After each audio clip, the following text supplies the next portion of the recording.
ब्रह्मपुत्र, जो नदी नहीं नद के रूप में पूजे जाते हैं, जिनकी गहराई को आज तक वैज्ञानिक भी नहीं नाप सके हैं, जो सरस्वती और सिंधु नदी के समान प्राचीन हैं, जो गंगा सरस्वती की तरह ही हिमालय से निकलते हैं, परंतु स्वभाव में गंगा से बिल्कुल विपरीत हैं। कभी एकदम शांत हैं, ठहरे हैं, तो कहीं जाकर तेज तूफान के रूप में उग्र रूप धारण कर लेते हैं। इतना ही नहीं, ब्रह्मपुत्र नद भारत ही नहीं, एशिया में सबसे लंबे नद के रूप में जाने जाते हैं। तिब्बत स्थित पवित्र मानसरोवर झील से निकलने वाली सांगपो नदी पश्चिमी कैलाश पर्वत के ढाल से नीचे उतरती है, जो ब्रह्मपुत्र कहलाती है।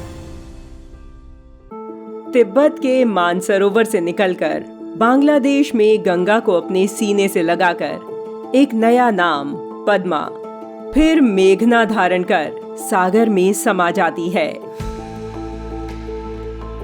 ब्रह्मपुत्र 3 देशों तिब्बत, भारत और बांग्लादेश तक 2906 किलोमीटर की यात्रा तय करती है। संस्कृति और सभ्यता का प्रतीक मानी जाने वाली नदी ब्रह्मपुत्र, जो सिर्फ एक नदी नहीं है, यह एक दर्शन है समन्वय का। इसके तटों पर कई सभ्यताओं और संस्कृतियों का मिलन हुआ है।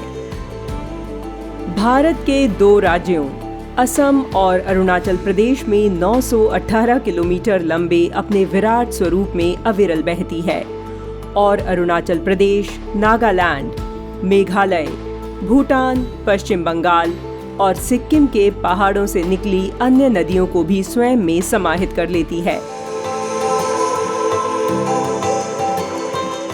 परंतु जैसे मनुष्य का स्वभाव क्षेत्र के अनुसार बदल जाता है, वैसे ही ब्रह्मपुत्र नद के स्वभाव और आचरण में अंतर देखने को मिलता है।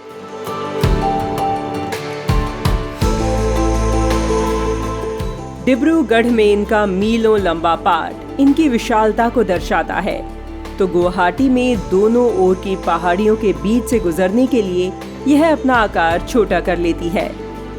फिर नीलाचल पर्वत से होते हुए मां कामाख्या के पैर पखारने के बाद अपना विराट रूप धारण कर लेती है।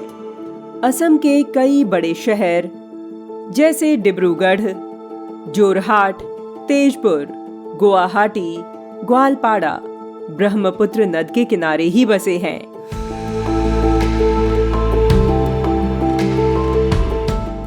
सनातन पुराणों में भी ब्रह्मपुत्र नद का उल्लेख देखने को मिलता है, जहां ब्रह्मपुत्र को ब्रह्मा जी का पुत्र कहा गया है। ब्रह्मपुत्र नद को लेकर भारतीयों में गहरी आस्था है।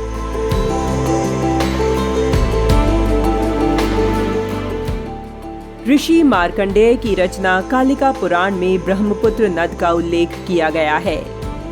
कालिका पुराण को काली पुराण, सती पुराण या कालिका तंत्र भी कहा जाता है। आज भी इसके किनारे सैकड़ों प्राचीन गुफाएं, घने जंगल और कई सभ्यताओं के अवशेष मिल जाएंगे, जो ब्रह्मपुत्र की प्राचीनता का एहसास कराते हैं।